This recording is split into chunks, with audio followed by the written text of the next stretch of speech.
নমস্কাৰ বন্ধু-বান্ধৱীসকল, আপোনালোকক প্ৰেম আৰু জীৱনলৈ স্বাগতম জনাইছোঁ। বন্ধু-বান্ধৱীসকল, জীৱনত সময় লাগিলে যেনেকুৱাই হওক, আপোন মানুহ লগত থকাটো বহুত আৱশ্যক হৈ পৰে।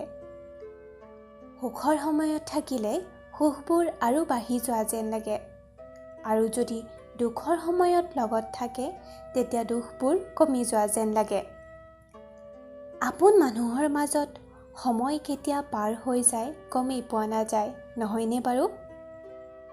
কিন্তু এটা কথা ভাবকচোন, যদি আপোনাক এনে এক স্থানত এৰি দিয়া যায় য'ত আপোনাৰ কোনো সম্বন্ধী নাথাকে, আপোনাৰ কোনো আপোন মানুহ নাথাকে, কোনো বন্ধু নাথাকে, তেতিয়া কি হ'ব বাৰু? তেতিয়া প্ৰতিটো ক্ষণ কিমান দীঘল লাগিব আপুনি ভাবি চাইছেনে? আৰু তেতিয়ালৈকে লাগি থাকিব যেতিয়ালৈকে আপুনি কাৰোবাক আপোন নবনায়। এতিয়া প্ৰশ্নটো হ'ল যে আপোনাৰ আপোন কোন হয়?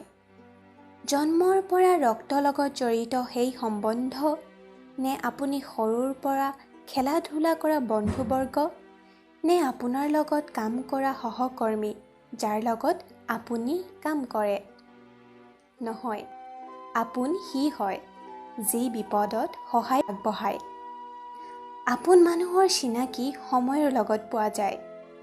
আচল কথাটো হ'ল, আপোন মানুহৰ লগত থাকিলে সময়ৰ ঠিকনা গম পোৱা নাযায়, কিন্তু সময়ৰ লগত আপোন মানুহৰ ঠিকনা সম্পূৰ্ণভাৱে পোৱা যায়।